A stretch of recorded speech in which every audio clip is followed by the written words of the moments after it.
Olá, estamos iniciando mais um Viva Bem Multimídia. O nosso foco está em histórias que a vida conta. Vamos aprender com pessoas que vão estar aqui conosco, contando seu estilo de vida, alguma experiência que passaram, uma maneira diferente de dizer que é possível sim viver bem.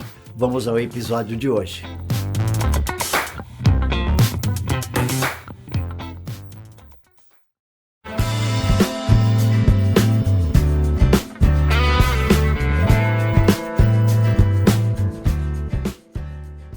Boa noite, amigos do Viva Bem Multimídia. Bem-vindos conosco a mais um podcast inédito. Neste mês de julho, as nossas 5 sextas-feiras são dedicadas a 5 momentos diferentes ligados aos 197 anos da imigração alemã no Brasil.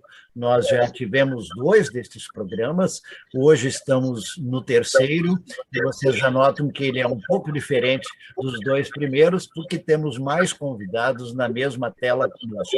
Então, obrigado a vocês que nos acompanham pelo Face, pelo Instagram e no nosso canal no YouTube, e de imediato vamos apresentar quem já está aqui conosco, aparecendo para vocês. Do meu lado, lá em cima, eu vou seguir essa ordem aqui, eu tenho o Rodrigo Trespa, que é historiador. Então, boa noite, Rodrigo, uma palavra inicial, por favor.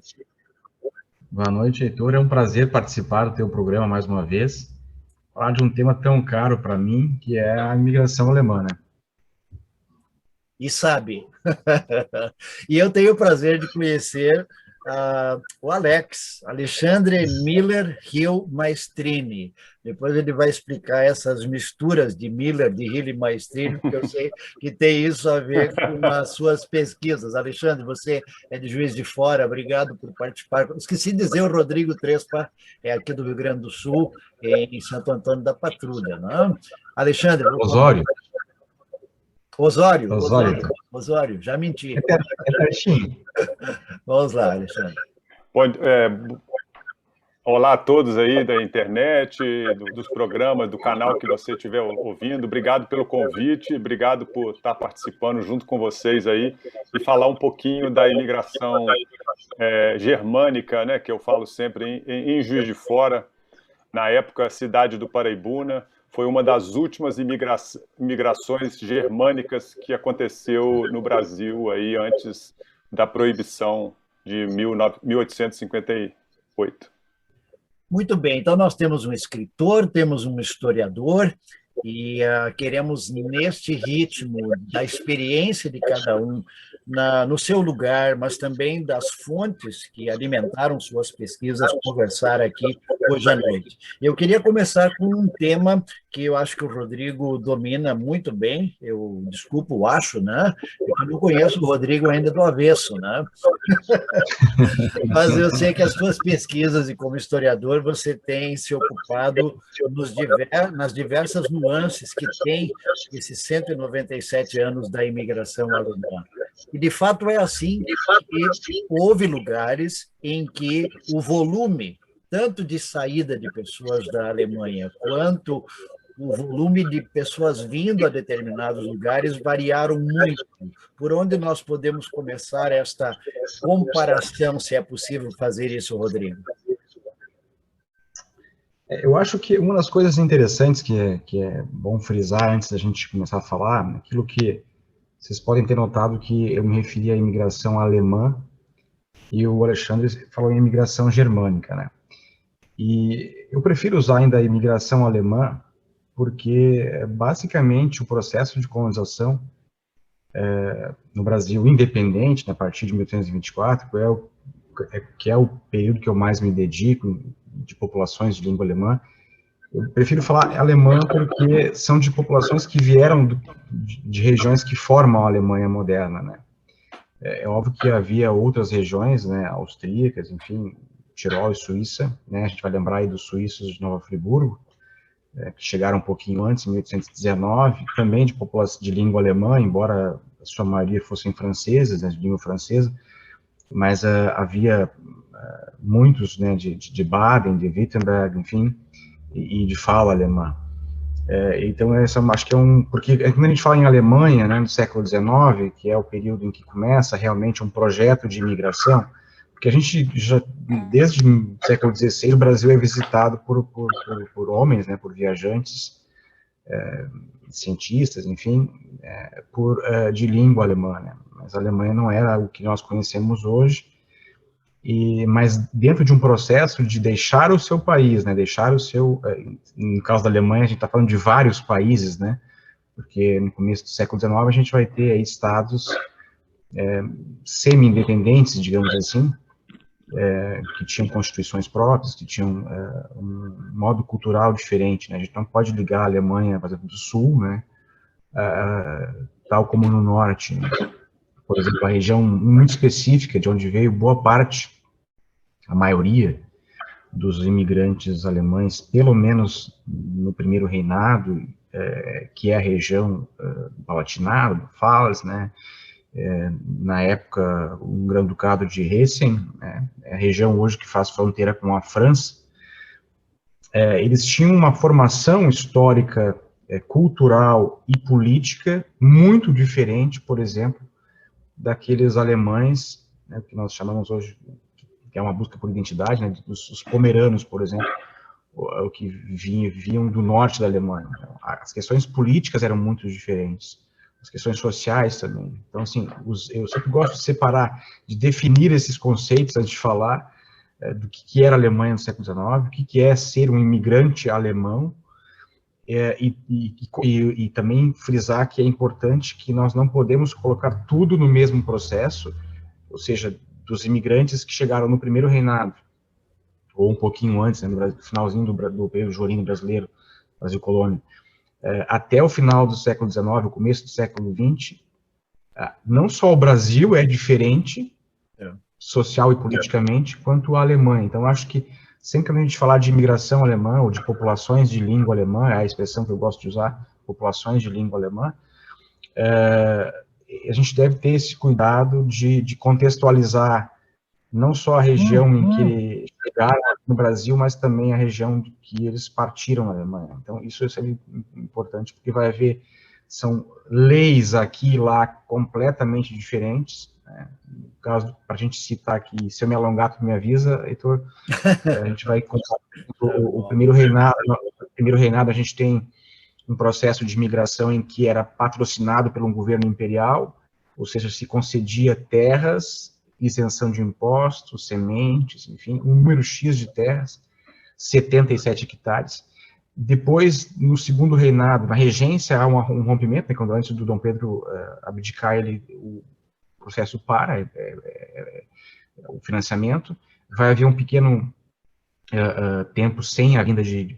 Depois, no segundo reinado, já há um patrocínio não mais do governo imperial, mas dos governos provinciais, que passam a ter a iniciativa, já não mais no sentido geopolítico, ou seja, não mais econômico e também militar, como era no primeiro reinado, mas também no fomento de colônias privadas, porque aí particulares, né, porque os governos provinciais, cada província vai determinar um número X de terra e o modo como isso vai se proceder, e eles vêm, então, para o Brasil em situações diferentes. Quem chega no Espírito Santo vai ser destinado a uma condição, quem vem para o Sul a uma outra condição, para quem vem para Santa Catarina, por exemplo, tinha bem menos hectares de terra para conceder do que o Rio Grande do Sul. Então, assim, sempre eu gosto muito de tentar entender, porque às vezes, quando a gente fala de um evento histórico no Brasil, as pessoas tendem a generalizar e isso causa um desconforto em se tratando de um período tão complexo para a história alemã, como foi o século XIX, né? Enfim, a história alemã é complexa como um todo, mas o século XIX especificamente, que é o período de imigração. Você citou Nova Friburgo, e eu não sei se dá para comparar que a situação, talvez, da região de Nova Friburgo e Juiz de Fora são semelhantes, ou as realidades foram semelhantes apenas em termos de origem, né? mas você, Alexandre, tem se dedicado, hoje também como escritor, mas os seus próprios dois sobrenomes alemães que ficam aí no meio, que não estão aparecendo na tela agora, Miller e Hill, né? Pode até explicar de onde surgiu então esse Maestrini, mas a gente já pode imaginar, né? Mas isso foi o início da sua caminhada com a genealogia, com a imigração germânica ou alemã, né? Mais ou menos. Assim, eu sou casado com a Christine Müller, por isso que eu adotei o Müller dela. Né? Ela é uma alemã que veio de Munique, viveu a vida inteira em Berlim depois. Então, assim, quando a gente casou, eu adotei o nome dela e ela adotou os meus dois sobrenomes, Hill Maestrini. O Hill veio de Rheinland-Pfalz, de Wendelsheim, em 1858, né? Como eu disse, numa das últimas imigrações aí desses orientadas particulares para o Brasil, e o Maestrini, como em Juiz de Fora foi também agraciada com a imigração italiana, e todo mundo que chega aqui é estrangeiro, então os alemães, os germânicos eram estrangeiros, os italianos eram estrangeiros, e eles se juntaram. Então a Juiz de Fora tem uma grande história de muitas famílias italiano e alemão misturado, né? Essa eu concordo com tudo que o Rodrigo falou. A Juiz de Fora tem uma particularidade que vieram muito austríacos para cá, porque foi a imigração que trouxe bastante tiroleses e bastante germânicos do sul da Alemanha, porque a maioria dos outros condados e reinados já estava proibido a vinda de imigrantes. Então, basicamente de Baden-Württemberg e de Rheinland-Pfalz, que hoje é a Renânia-Palatinada, assim, que o pessoal conhece como Renânia-Palatinada, e algumas pessoas, Prússia, algumas pessoas que preencheram o navio da parte norte da Alemanha, né? Então, essa é a particularidade, e como a gente dá aula de alemão, a gente assumiu o nome, os dois nomes, a gente decidiu fazer uma coisa bem justa, homem e mulher, os dois assumindo os nomes dos dois. Eu acho que o que é bacana também nesse sentido é quando há registros originais, porque todo historiador ou pesquisador na questão genealógica sempre tropeça ou lida ou tem que saber lidar com essa dificuldade de onde são as suas fontes, né? Quais são confiáveis, o que é que foi apenas memória que foi passada de pessoa para pessoa, geração a geração. E hoje a internet tem facilitado isso, mas eu acho que o Rodrigo, você pegou os dois lados, onde tinha que mesmo procurar lá na mão, aquele livro, aquele volume, imagino que Alexandre também, e hoje a internet, com todas as facilidades que aparecem, eu acho que tem ajudado, e eu acho que é a experiência de ambos aqui, não sei como vocês gostariam de partilhar esse particular da pesquisa facilitada para os dias. Eu acho assim, Arthur, acredito, né, que eu pesquiso isso há mais de 20 anos, né? E eu tenho nunca procurei pesquisar isso para vender as informações, para conseguir cidadania alemã ou coisa parecida. Eu sempre tive isso em mim como em respeito à memória e ao sacrifício daqueles que vieram antes. E o que me incomoda com as modernidades é que as pessoas perderam um pouco essa noção do quão é difícil nós procurarmos informações em arquivos, enfim. Eu disponibilizei já há algum tempo algumas informações da minha pesquisa, e por vezes as pessoas me enviam mensagens e pedem que a gente remeta a informação, como se isso fosse muito fácil, como se fosse vou pegar um nome do século XVIII, século XIX, está aqui, enfim. Às vezes a construção, a busca de um nome de uma família, de nome de nascimento, data de nascimento, casamento ou óbito, conhecer as três, encontrar informação sobre as três, leva uma década. ainda há nomes que eu tenho, que eu procuro, que eu não encontrei, isso já fazem 20 anos. E as pessoas, às vezes, com essa facilidade da internet, acham que isso está disponível a qualquer hora, em qualquer lugar. Então, assim, eu sempre procuro orientar as pessoas para que façam isso até por um autoconhecimento, né? Acho que a busca da genealogia, ela é também um autoconhecimento, também conhecer a si mesmo, enfim, conhecer as pessoas, as realidades das pessoas, né? A história das pessoas, não só o nome de origem, a cidade de origem, e que isso me remeta a um passaporte europeu. Acho que, para mim, sempre foi e continua sendo muito mais do que isso, né? Muito mais do que ter um passaporte europeu, muito mais do que ter a cidadania de um outro país, de língua alemã, enfim, foi realmente, e é realmente, tentar entender as dificuldades. Há um tempo atrás eu descobri, por exemplo, quando meu ancestral perdeu a primeira esposa, foi feito um inventário, enfim, um inventário de 1819.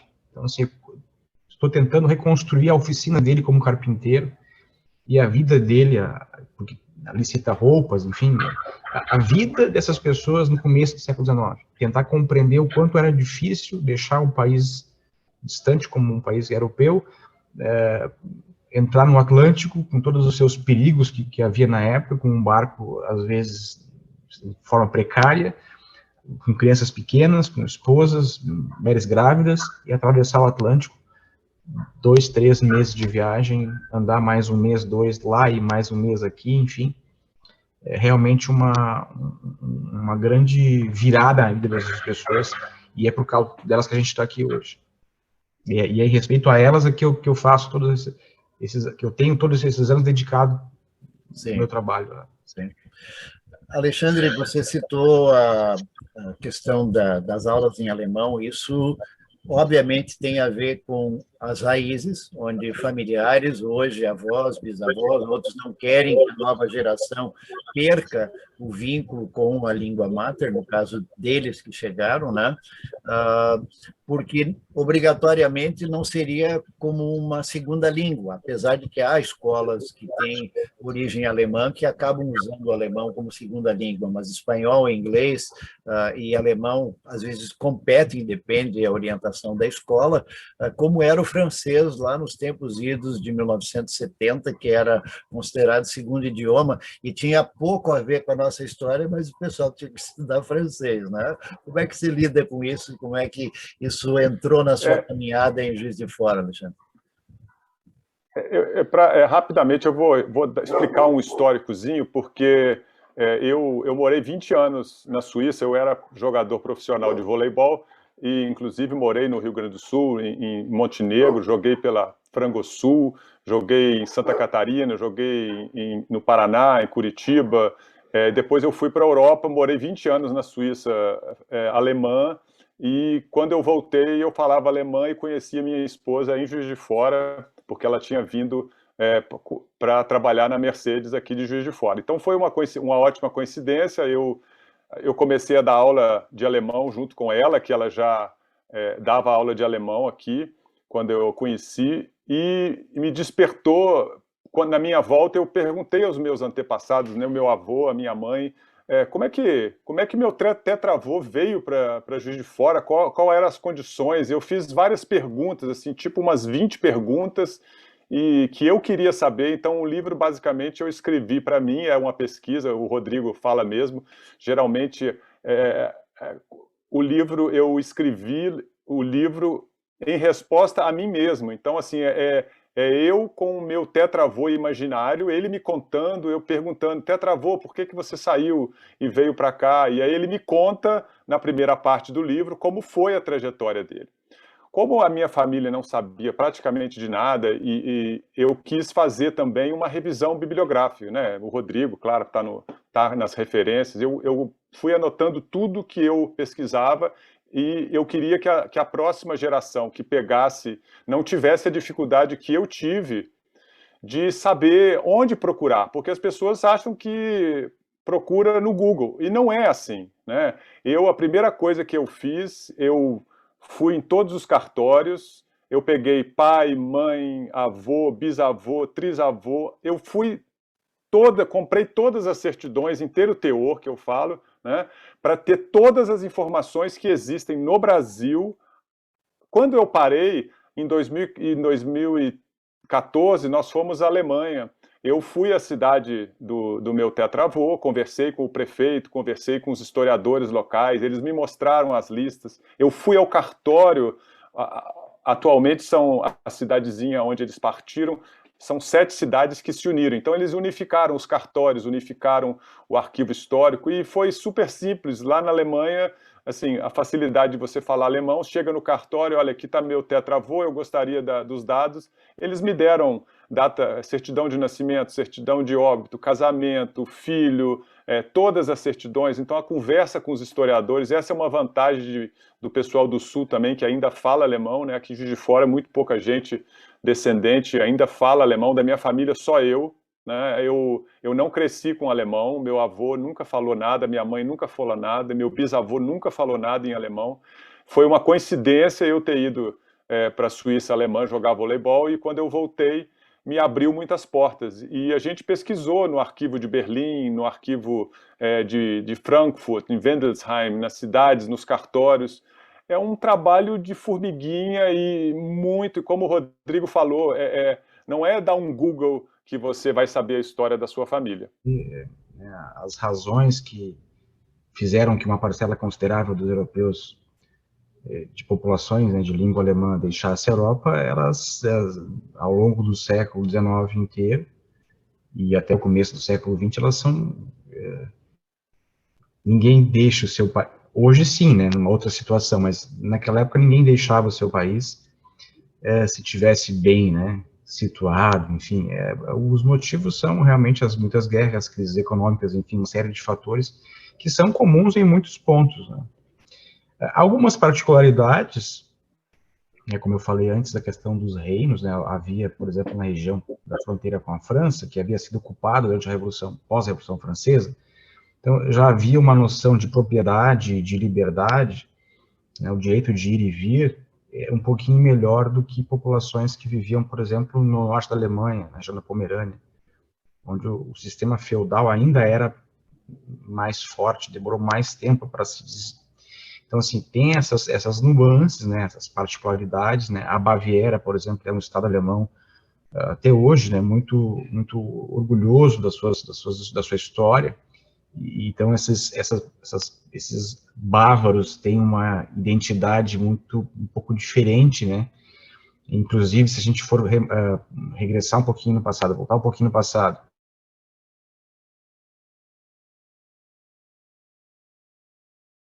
a Prússia, que eram os 2 grandes estados de língua alemã da Europa, eles estavam próximos para se unificar, como havia no Império Sacro Romano Germânico.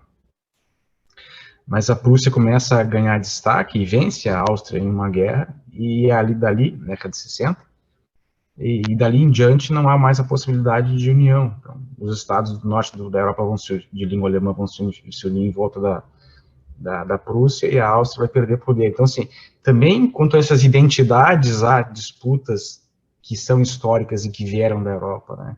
A questão dos pomeranos também tem uma identidade. Eu acho até um caso curioso, por exemplo, que é um movimento que a gente vê muito aqui no Sul, por exemplo, não sei se lá no Nordeste do Brasil isso já ocorre, mas aqui há uma busca por uma identidade Hunsrücker, mas nunca houve um Estado Hunsrücker, nunca houve uma nacionalidade Hunsrücker. Existia uma região na Alemanha que tinha e tem uma cultura e uma história comum, mas não havia como país identidade política. Então, isso a gente precisa também entender, né? Quando a Pomerânia, por exemplo, existia como Estado. Baviera, Hessen, enfim, Westfália, Saxônia. Mas o Pfalz, não, ele pertencia a várias, depende da época, inclusive a França. Muitos, por exemplo, que vieram para o Brasil no começo das primeiras levas, se a gente for procurar os registros dele na Alemanha, região de Alsa e Worms, esses registros, os registros civis, vão estar em francês, em língua francesa, a língua do país deles na época.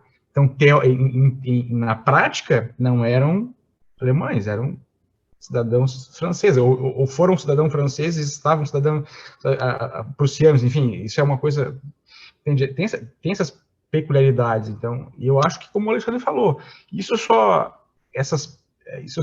faz crescer o interesse pelo entendimento da história, e quanto mais a gente conhece a história do passado como um todo, de maneira geral, mas a gente vai se apropriando do passado nosso, né, da nossa família, isso vai ajudando a construir conhecimento, a conhecer a história da Europa, que é importante, a história do Brasil, que é importante, a história do Rio Grande do Sul, do Espírito Santo, de Minas Gerais, de outros estados, a própria história que tem a ver muito com a imigração, embora não se fale tanto com a imigração, mas a questão da escravidão, por exemplo, que a ideia inicial para as colônias alemãs era a gradual abolição da escravatura, que não aconteceu.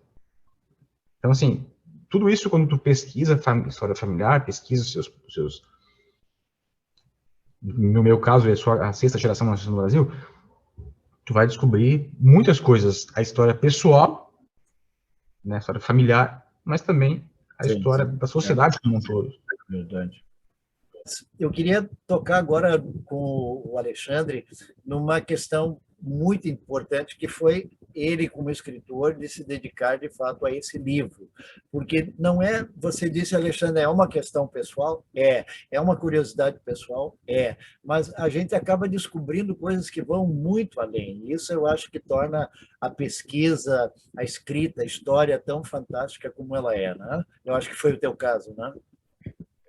Obrigado pela pergunta. Assim, inicialmente, eu queria resgatar a minha memória, né? Eu queria resgatar a minha história e fiquei assim impressionado, porque quando eu vivi na Europa, lá se dá muito valor à família, ao resgate, às bibliotecas, aos arquivos históricos. Eu cheguei aqui, eu fui ao arquivo histórico da cidade e eles falaram, tem aqui centenas de documentos, mas nunca ninguém abriu, né?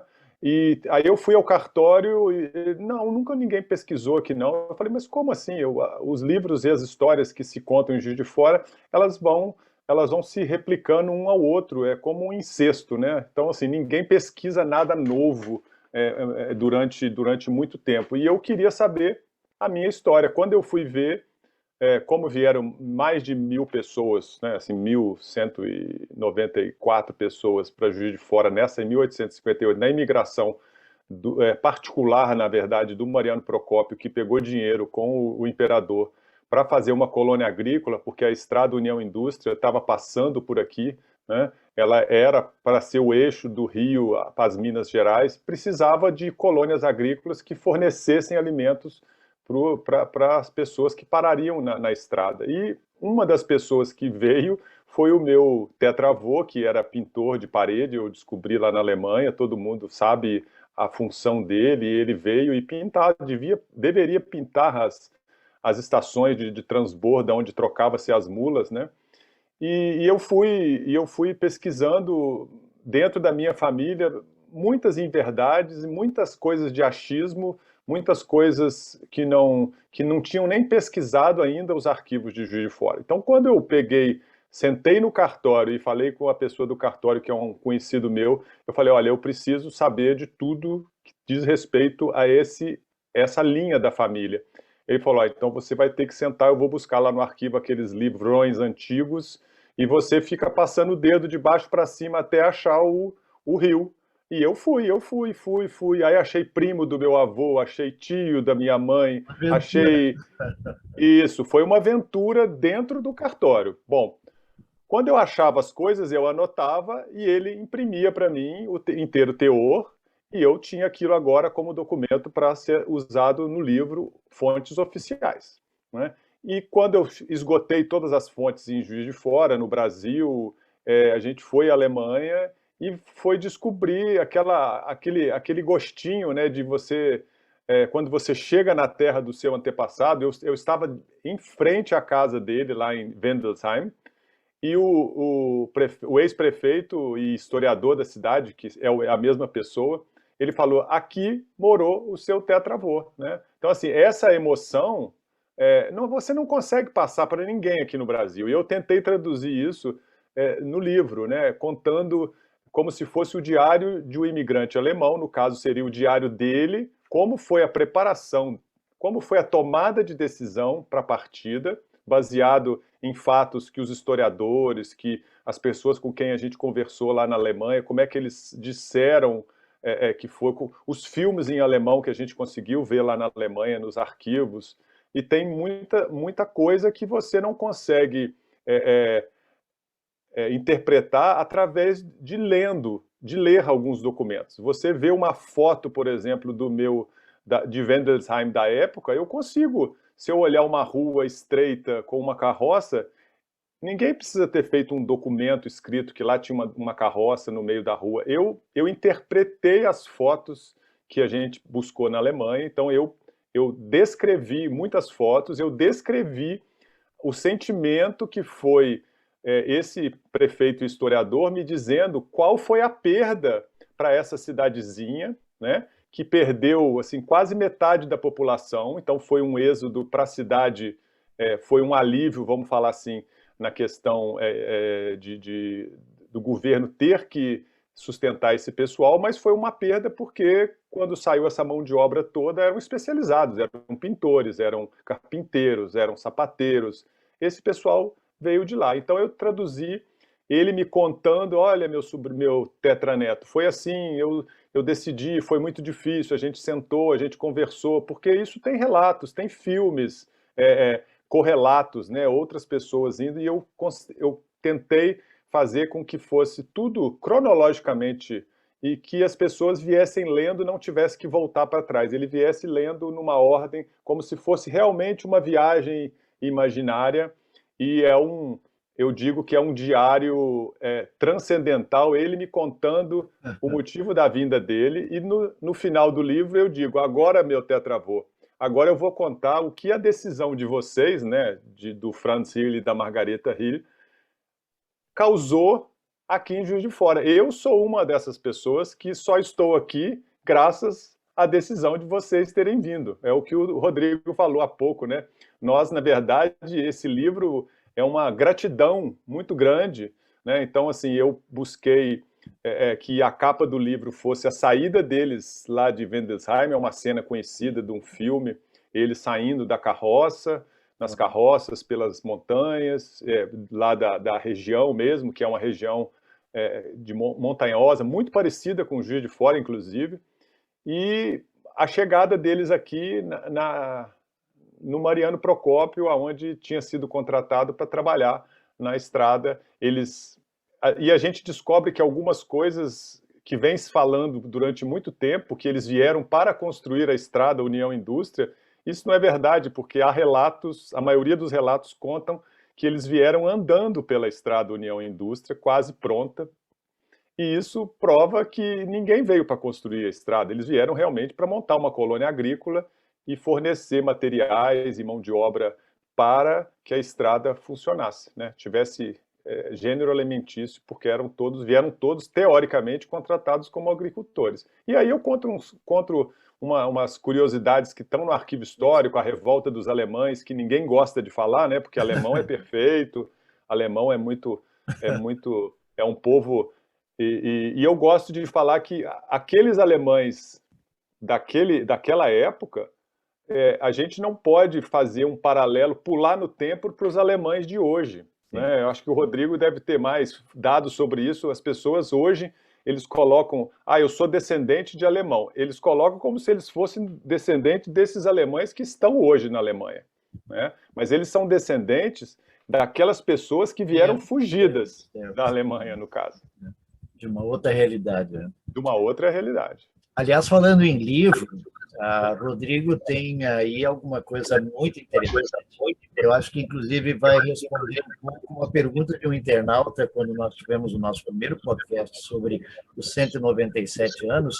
A pessoa é de Ilhéus, da Bahia, e disse por que é que os historiadores, ou de um certo modo, quando se fala em imigração alemã, a gente não fala muito dos lugares minoritários. E eu acho que a Bahia é um desses casos, né? Isso aparece na sua pesquisa e no livro que tu vai mostrar a capa para nós aí, Rodrigo. Vai gostar. O 1824, que a gente lançou, aliás, de muito sucesso, né? Ele tratou no livro todo o processo que levou essa parcela significativa, né, de alemães a deixar a Europa e vir para o Brasil, assim, e eu conto no livro todo o processo pelo qual o Brasil passava e pela qual a Alemanha estava passando também. Tem um fato interessante que o Alexandre cita aí, né, dos agricultores. Na verdade, uma boa parte era de artesãos, né, que estava sendo substituída pela indústria nascente na Alemanha, né, um pouco mais tardia do que na Inglaterra, e muita gente estava desempregada. Ou seja, o sapateiro não conseguia mais vender sapato porque a indústria estava produzindo. E aí vem alguém da Alemanha e diz, olha, gente, nós temos, vem alguém do Brasil e diz, olha, a gente tem terra, em alguns casos isenção de imposto, mais um auxílio aqui e ali, vamos para lá. É óbvio que a gente tem uma série de relatos de cartas de pessoas que escreveram para o prefeito da cidade, olha, porque precisava pedir permissão para deixar a cidade, para o porto, né, para ter um porto de embarque. Olha, eu estou deixando porque a minha filha está passando fome. Então, uma parcela bem considerável mesmo deixa e emigra, né, deixa a Alemanha por condições precárias econômicas. E na Bahia, por exemplo, a primeira ideia de colônia no Brasil independente, quando o Schiffer, que é um bávaro, né, vem para cá, era amigo da Leopoldina, do Bonifácio, a ideia era fazer com que a colônia ficasse realmente em Ilhéus, no sul da Bahia. E para lá vão alguns, ele já tinha ganhado terras ali para fazer o próprio Schiffer. Quando o Bonifácio chama ele, envia ele para a Europa antes da independência, antes do 7 de setembro, ele vai para a Europa para angariar artesãos e colonos, e principalmente na ideia do Bonifácio e do Dom Pedro I, soldados que estavam livres na Europa porque tinham acabado as guerras napoleônicas, e o Brasil precisaria, né, estava na iminência de entrar em combate com Portugal, como de fato precisou entrar em combate. Né? No Nordeste, por exemplo, o Brasil precisou, na Bahia, né, precisou expulsar as tropas portuguesas. Então, não havia exército. Então, chamam os alemães, que eram um povo já conhecido de muito tempo, de terem mercenários aqui, soldados que lutavam para outros países a troca de soldo. E eles vão para lá, então, e na Bahia tem o próprio Pernambuco também, um navio que naufraga, né, que passa dificuldades no Atlântico, encosta ali e dá isso uma colônia. O mesmo vai acontecer em São Paulo. Então, assim, acho que os historiadores, acho que nem é tanto os historiadores, né, acho que é mais a mídia que foca em umas colônias em que realmente o número de imigrantes foi muito forte, né, caso de São Leopoldo, Santa Cruz, Blumenau, enfim, onde se criou um núcleo maior, onde se manteve por mais tempo, né, a língua alemã, por exemplo, que é o caso que o Alexandre falava. Na época da Segunda Guerra Mundial, a língua alemã era mais falada no Brasil, depois do português. Só que a repressão foi muito forte, né? E algumas colônias pequenas, isoladas, elas perderam a parte dessa etnicidade, ou seja, parte da ligação com a Alemanha, que era a língua. Então, a mídia acabou dando destaque para essas populações que mantiveram a língua, enfim, que criaram as Oktoberfests, que também é uma coisa super curiosa, porque, na verdade, essa Oktoberfest ela é uma representação muito pequena de uma região específica da Alemanha. No caso da terra da esposa do Alexandre, que é a Baviera, porque o alemão não usa aquele Allée der Rose, o der Ruth, são coisas do bávaro, do tirolês, né? Vai para o Fals ou para a Prússia, enfim, para a Saxônia, para a Westfália, não é assim. Então, assim, são muito representações caricatas que aquelas pessoas fazem, né? Que acaba se firmando como uma ideia, e aí depois tu contar que não foi bem assim, não, que nem o caso do Alexandre falou ali, é o caso da Bahia, né? As primeiras colônias foram, de fato, em Ilhéus, não uma, mas mais de uma, inclusive, só que elas minguaram dentro do processo da ideia de imigração.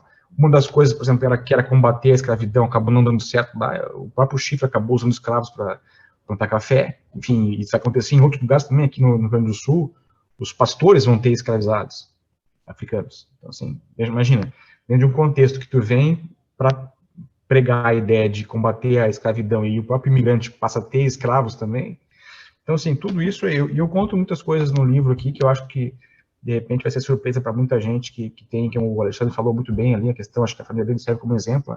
As pessoas tendem a reproduzir uma informação e sem consultar, às vezes, fontes mais fidedignas, né? Que é um acerto. É óbvio que a gente não pode focar só no acerto documental, só o documento em si, né? O escrito, a fotografia, a história oral também tem sua função, mas é preciso sempre equilibrar as coisas e quanto mais fontes tiver sobre o determinado fato, melhor. A gente não caia naquela coisa de reproduzir, como acontece muito hoje em dia com a internet. A própria grande mídia, a grande imprensa, acaba divulgando coisas que não são verdadeiras, por isso, por ter esse hábito de imediatismo, não checar fontes, não checar, não contextualizar as coisas, né?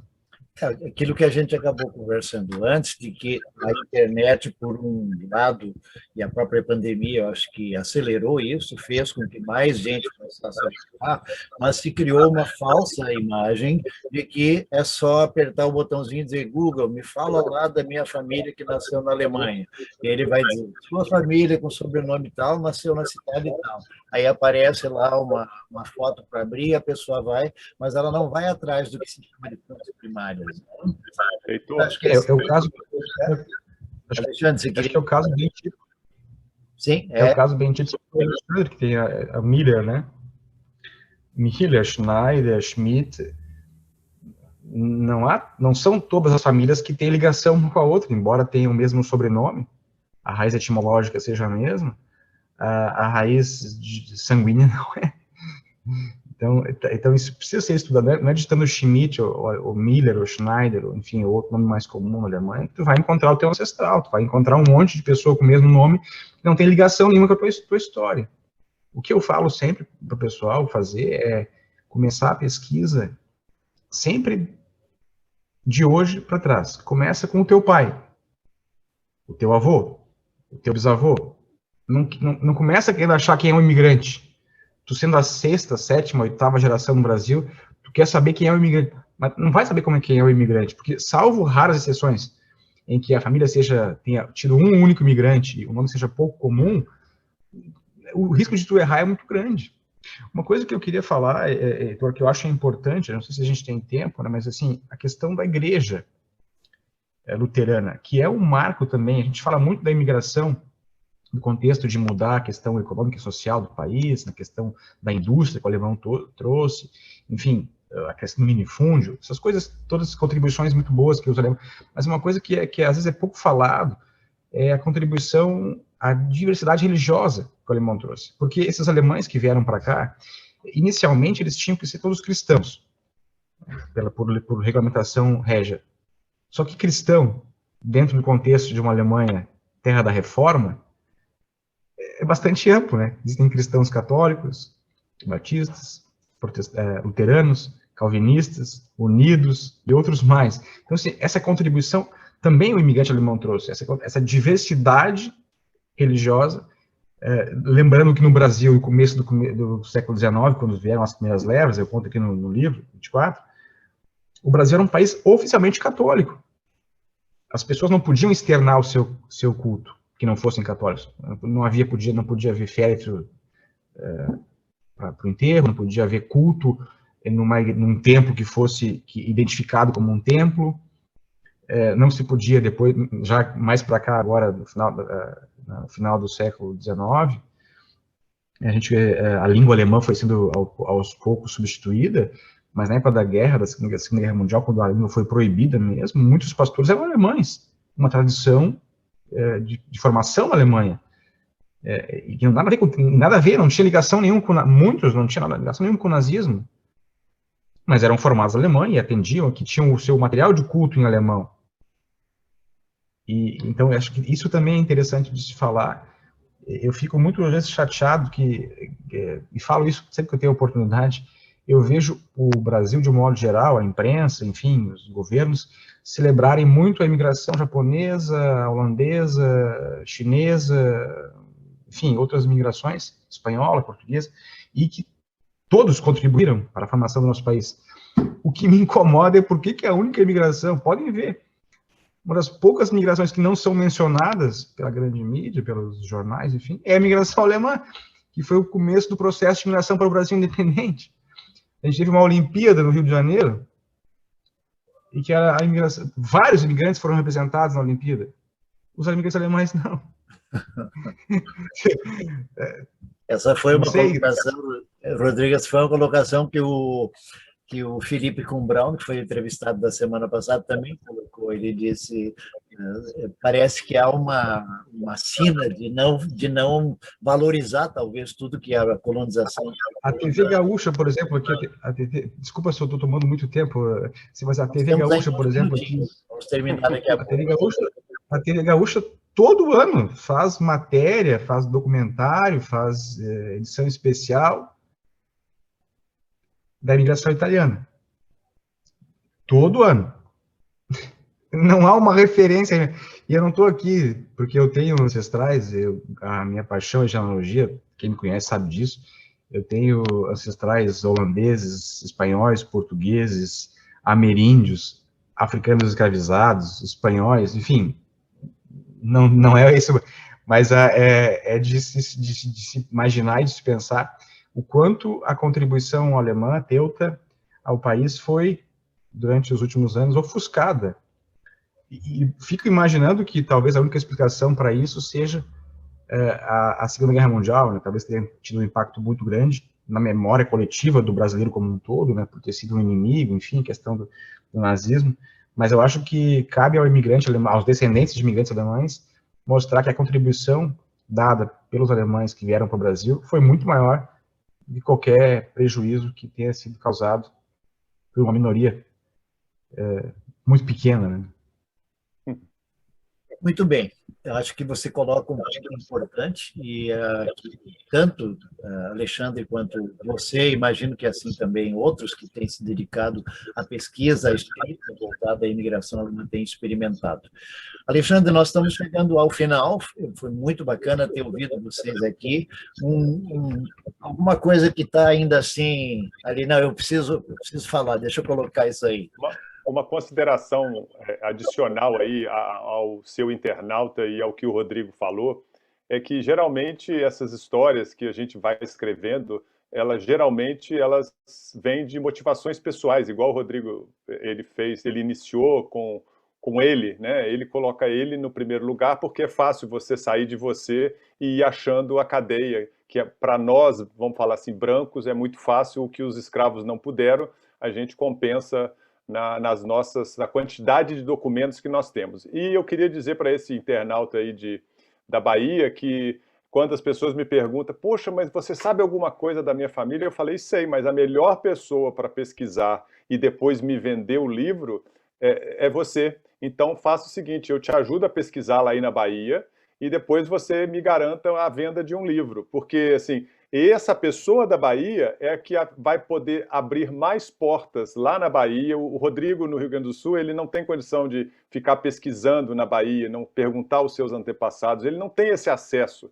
né? Mas eles têm, lá nessas colônias, por exemplo, eu converso muito com o pessoal de Teófilo-Otoni, que também teve uma colônia aqui em Minas Gerais, muito forte, né, do Teófilo-Otoni, né, que na verdade foi a colônia Filadélfia, que tentaram lá no Mucuri fazer uma coisa parecida, e iam unir as estradas, União Indústria de Juiz de Fora, as minas, e saindo do litoral do Espírito Santo para ir até também o meio de Minas Gerais. Então, assim, são histórias, são pessoas, a Dalva lá em Teófilo-Otoni, tem essas pessoas lá em Domingos Martins, que eu já fui também. Então, assim, nós temos sempre nos locais, temos algumas pessoas muito interessadas e que pesquisam. Então, assim, escrevam um livro e vendam para a gente. Isso seria uma grande coisa. Outra coisa que o Rodrigo também diz é que a minha esposa, ela fala, eu estou cansado de ver esses grupos de dança sem compromisso com a verdade.